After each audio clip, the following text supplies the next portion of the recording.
Welcome to Playing Above the Line, where we interview entrepreneurs, business owners, and community activists to get their thoughts and perspectives on leadership. Playing Above the Line is sponsored by Aviso Group, a business consulting and accounting firm focused on preparing clients for the future through innovation and positive growth. Welcome to Playing Above the Line. I'm Alan, and we've got a good one for you today. Our guest is Jim Foley, and he is the managing partner of Fairhope Brewing Company, and so we're going to talk about one of my favorite things, wine, beer. I love that topic, and so we'll talk to Jim about that. And a special thanks to Marissa Thetford. She was with us in episode 23, so if you want to check her out, go back and listen to episode 23. But she hooked us up with Jim, and so we're happy he's here. Jim, welcome. Thanks so much, Alan. Appreciate you inviting me. Well, so I got to ask this question right off the bat. You and I were talking before we started recording. You describe yourself as a recovering attorney who is now in the beer brewing business. So kind of walk me through that. What was that evolution? I mean, how do you go from attorney to deciding you want to own a brewery? Have you ever been an attorney? I have not. No. It's every attorney's dream. But seriously, my partner and I actually met at the University of Alabama School of Law. First day of orientation. We became pretty good friends off the bat. We both graduated. We both passed the bar, did the legal thing for a little bit. And then basically we both realized there's got to be more to life than this. Yeah. And it was his wife's idea. Actually, she's like, laws have changed. We could open a brewery. We could do it. We all love craft beer. Why don't we do it? And I sort of laughed her off because I had no idea how to brew beer. Mm-hmm. Brian didn't really either. But he started investigating it, and the laws changed. And it seemed as though it could work. And then our mantra after a couple weeks of research became, somebody's going to do it. They're going to be successful. Why should that not be us? Mm. And when you go into it with that, and yes, neither of us knew how to brew beer, but we found somebody who did. Okay. And we're both smart enough that we just figured we could overcome whatever hurdles came in our way, and so far so good. Well, that's intriguing to me. So were you guys practicing we're recording this in Fairhope, Alabama, which is, I'm assuming, where you live. Were you practicing in Fairhope or in this area at that time, or were you somewhere else? I clerked for a federal judge in Macon, Georgia. Okay. So that's right dead center in the state of Georgia, 6 hours away from basically anywhere I'd ever been. Mm-hmm. Meanwhile, Brian, the legal work he did was in Juneau, Alaska for the Alaskan legislature. Okay. So his job was way more interesting than mine. Basically, a legislator would come into his office and say, I want a bill that says this. It was Brian's job to draft it as constitutionally as possible. Okay. So Macon, Georgia. Yep. Juneau, Alaska. Yep. Brewery in Fairhope, Alabama. How did you choose Fairhope, and so I understand what you're saying. I mean, you had this idea and you said, okay, if nobody else is going to do it, why don't we? But I mean, there's got to be more to it than that. What was the thought process as you go through, all right, where do we locate it? What kind of offerings are we going to have? Is it going to be beer and food? Is it going to be an event space? I mean, just kind of talk about all those things that you had to consider. Sure. So the first of it is, where is it going to be? Like I said, laws changed in Alabama somewhere around 2010, 2011 to allow for a tap room, to allow for a place where you could sell beer directly to a customer. Okay. And that instant revenue stream made it practical, made a business plan actually work on paper at least. Mm-hmm. The other important thing is in 2011, there were no breweries in Alabama south of Birmingham. So it was just a totally untapped market. You had a brewery in Pensacola. You had, really the next closest one would have been in Mississippi, in Kill, Mississippi. So there was absolutely an opportunity to make it work. So that was Lower Alabama, made total sense. We were initially going to be at the beach, and we exhausted every single piece of commercial property we could find in Orange Beach and Gulf Shores. By the grace of God, that didn't work out. We kept on talking about the annual capacity we could produce at these locations, and we didn't take into account the seasonality that you would have at the beach.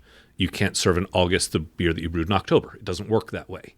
So we would have struggled to keep up over the summer. We would have struggled to stay in business over the winter. Mm-hmm. Fairhope provides the perfect balance of that.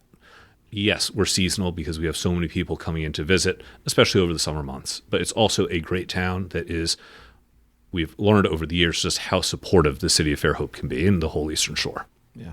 So what year was this then? What year did you start Fairhope Brewery?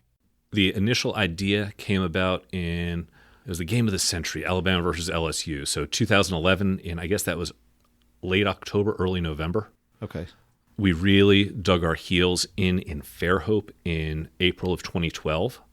We opened our doors for business January of 2013. So really, we're coming up October of 21. It's going to be 10 years since the initial, since the initial idea, yeah. Yeah.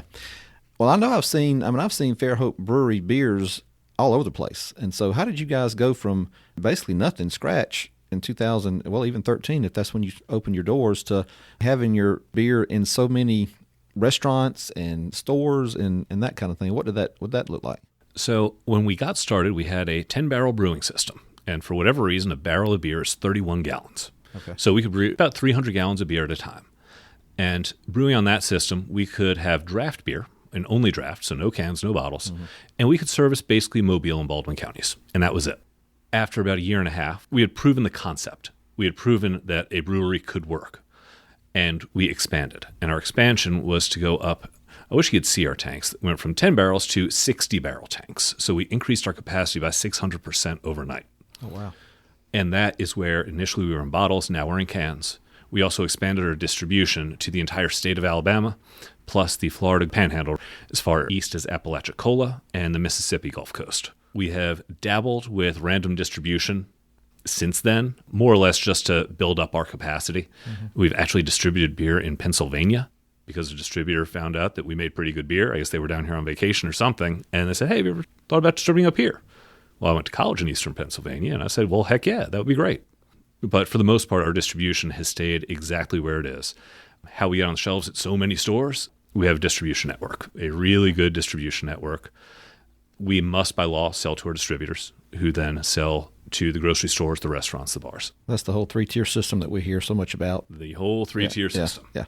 So you've kind of inferred this, but I mean, part of your success, I've got to think, is teaming up with people who have expertise in areas that you don't. And so you and your partner didn't necessarily know how to brew beer. You knew that you liked it.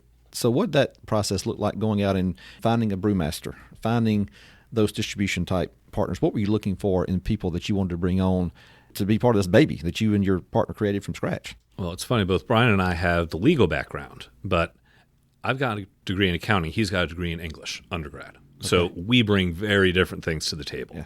And we always try to find somebody who's going to make us different and better. Mm-hmm. Our original brewer was a home brewer. He cut his teeth brewing on a turkey fryer in his driveway, 5 gallons at a time. Okay. But you can make really good beer on a turkey fryer, which he did. When we tried his beer, I fell in love with it. The first beer I had of his was what would become Fairhope 51, the 51st beer he had ever brewed. Okay. So we found Dan, and then as soon as we expanded, we needed to get another brewer because we were going to be having 2 systems to brew on. And at that point, we brought on Tim, who was also a home brewer, but he was an engineer by trade. He streamlined our entire operations, made us so much more efficient, more organized, and just really brought about some more professionalism than we were used to, because you go from a home brewer and a couple attorneys to somebody who's got the left side of his brain actually working. Yeah. Since then, we've actually hired 2 more brewers. Gil was our head brewer for about 3.5 years.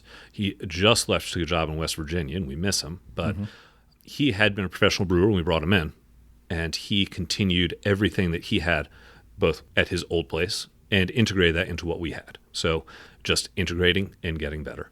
And then we recently brought on Jacob Sellers as a brand new brewer who is just doing that exact same thing. He had processes that worked. He sees our processes that work. You find the ones that work best, and all of a sudden your company just becomes better. Let's expand on that a little bit, because one of the things that you wrote on your primer, it's kind of made me chuckle, but we asked what was one of the most challenging things with being an entrepreneur and doing what you have to do. And you just mentioned managing the different personality types and, dealing with what I thought was funny, brewers with minds like engineers. I mean, so you've got creative types that have an engineer bent toward them. That's got to be that's crazy. So talk about that challenge and kind of the way you've overcome some of that. Well, I can deal with engineers and I can deal with artsy people, sorta. But it's just, there are so many different types of people involved. Because, especially our last 3 brewers since Dan, they've all been very detail-oriented, which I'm certainly not. But then we also have our PR and marketing team, and they just think so far outside of the box. And it's just, plus our production crew, who all have their own personalities, and just trying to meld that all together and create a happy, healthy family company. Yeah, and I get it. I can imagine having to try to juggle all those personalities and manage would be quite the challenge. So contrast that with the thing that you love the most. I mean, what's the most favorite part about what you get to do every day? Oh gosh, I love so much of it. Life is good. I like being able to go into work and having a new challenge every day. And we've gotten past most of our really big challenges, I think. I should probably knock on wood as I say that. Right. But so many of those challenges you find in the first year, the first 2 years, when every day was just stressful. And now just getting to the point where we just need to find the little ways that we can make ourselves better. Mm-hmm. I love that. It's a creative challenge. Speaking of challenges, COVID has been a thing, and it's been a thing for a long time. We've been talking about it. Saw some decline in cases over the last few months, and we're seeing a little uptick here. But you had to manage a company that I would assume pre-COVID relied a lot on foot traffic in the brewery and your retail side of things. So talk about what that was like, just trying to pivot and change and manage all the moving parts when you're dealing with a pandemic. And I'm sure that you had some disruption on, at least maybe not the distribution end, but at least the retail side of things with your tap rooms. Talk about that. Yeah, so for some quick numbers, and these aren't exact, but generally we sell about 10% of our product on site and 90% out the back door to our distributors. Okay. From a revenue point of view, that equates to about 25% on site, 75% off site. Okay. So it is a huge moneymaker for us, that tap room. And when we were closed down for 5, 6, 7 weeks, whatever it was, we are and always have been an essential business. Mm-hmm. We are manufacturing. We manufacture a food product. Okay. So you weren't forced to shut down the operation. Exactly. Right. We didn't have to shut down operations, so we could still do our brewing operations, and even our to-go sales were considered essential, just like your Walmart, just like your Publix. But not being able to sell that beer for $5 was a huge deal to us. Mm-hmm. So we pivoted as best we could. And what that meant was all of the little small batch beers that we were only going to be getting 40 or 80 pours out of, well, we started putting those into cans. And we put up on social media, hey, we've got this Peep beer available for Easter. Limited supply. Come on out and get it. Oh, and while you're here, why don't you pick up a 6-pack of whatever else you're going to get as well? Yeah. And it worked. And that's what I was talking about earlier with the local support has just been so amazing. Mm-hmm. In April of 2020, we sold darn near the same amount as April of 2019 from our tap room. Really? That's through beer. That's through merchandise. People were happy to support however they could.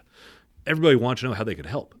It's a great thing. We'd keep people updated on social media and email blasts about, well, you can help by buy it from us, come see us, buy a T-shirt. Brian had some great ideas about T-shirts, beer for our nurses. Right. So just little things like that kept us busy. We also invented our online store. Okay. We had talked for years about getting it, but always wondered, well, is it worthwhile? Is it going to be worth trying to keep stock of all the inventory so that when somebody orders a green shirt in medium, we don't have to go back and say, well, we have the green in large, but we have the red in medium. Right. And our PR team made that happen. We're going to sit down and create the store. Here's how the back end's going to work, and we're going to mail out all these orders as they come in. And between those two things, we got through it pretty well. Yeah. Well, that's not the first time that we've heard someone like yourself say that there were maybe some plans in the works or whatever, but COVID really kind of forced your hand to do some stuff. And it ended up being, for most people that we've talked to, it ended up working out pretty well. I mean, they were successful ventures or successful launches or whatever, that were forced maybe a little bit premature by the virus, but it ended up being something that in the long run was a good thing. We will absolutely be a better company because of this experience in the long run. Yeah.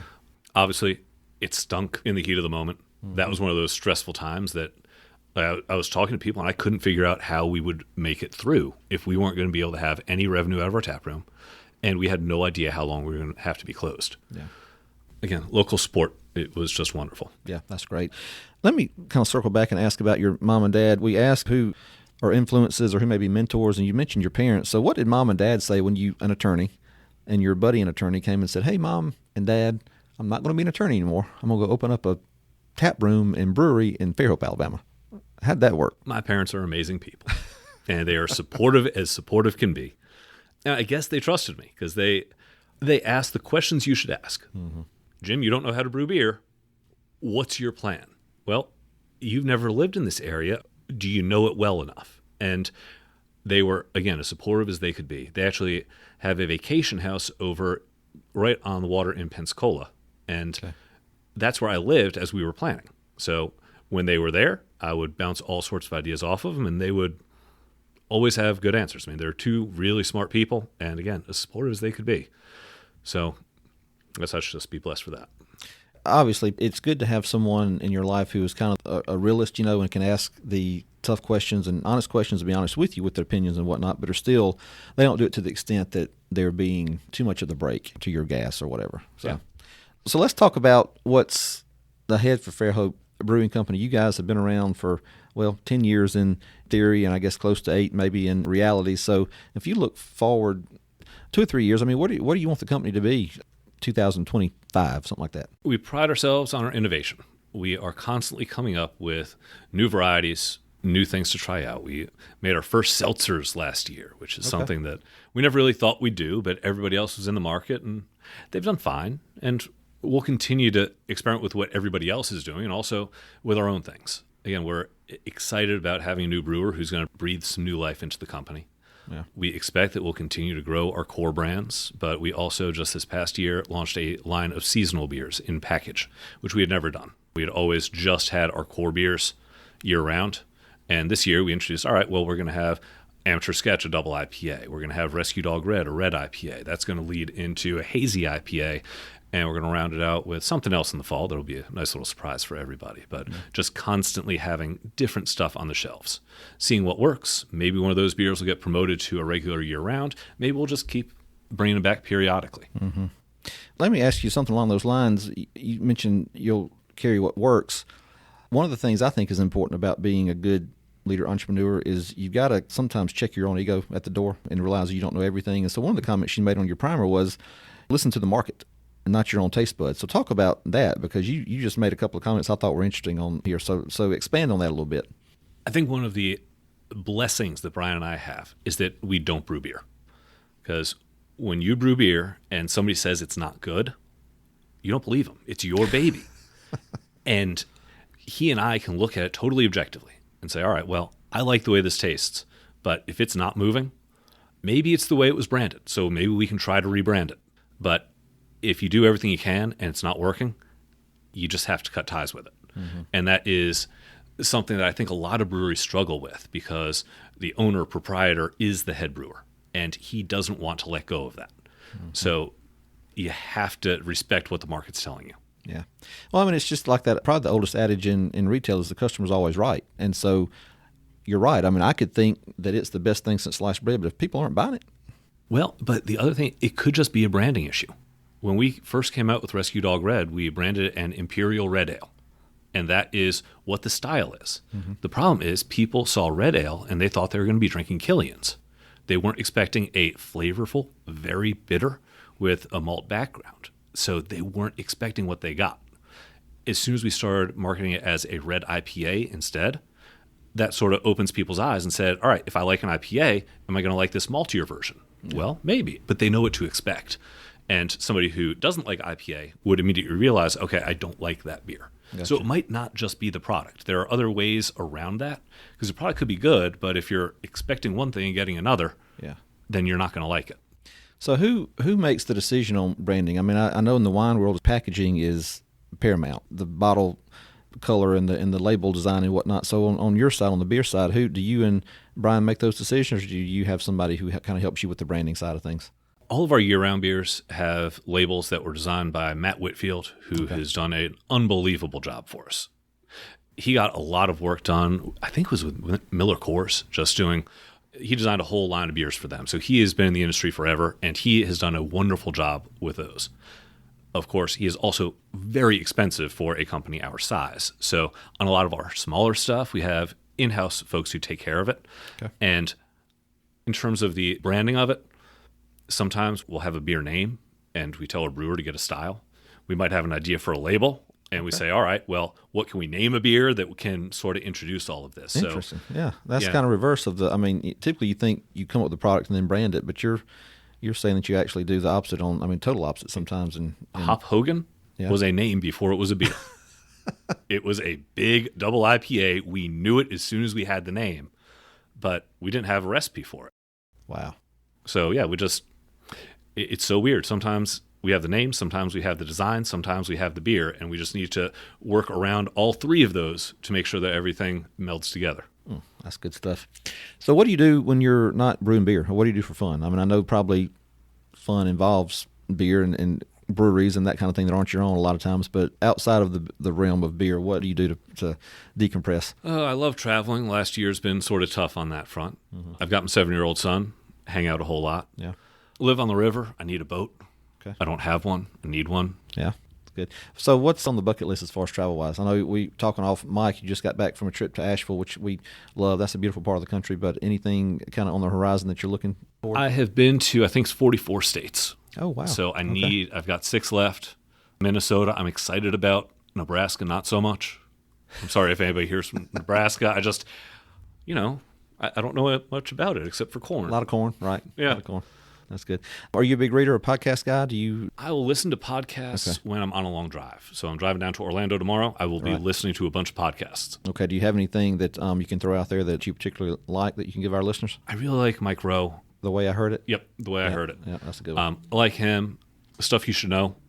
Always good if you've got 45 minutes. Yeah. But I love Mike Rowe's because, it's 15 minutes. Or at least it used to be. He's gotten a whole lot longer, but... Yeah, he did do one that was really short format, which was really good, but and he's expanded it some, but I still enjoy that one a lot. That's great. All right, so if you go to the karaoke bar, I'm not sure how many craft breweries have karaoke bars in them or whatever, but anyway, Too many. If you end up at the karaoke bar, I want your song that you're singing, by yourself as a solo, and then give me a duet. You don't have to necessarily give me the duet partner, but I'd like the duet song. So anybody who knows me will tell you music is not my thing. Okay. I would have to pick a song that I knew all the lyrics to. The only song I can think of would be Kenny Rogers' The Gambler.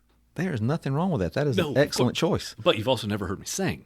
Well, look, I'm not worried about talent notwithstanding. I'm talking about, I'm just looking if I can get some insight into the taste of music, and that is spot on. That's a really good one. In terms of with a group, something where I could just fade into the background.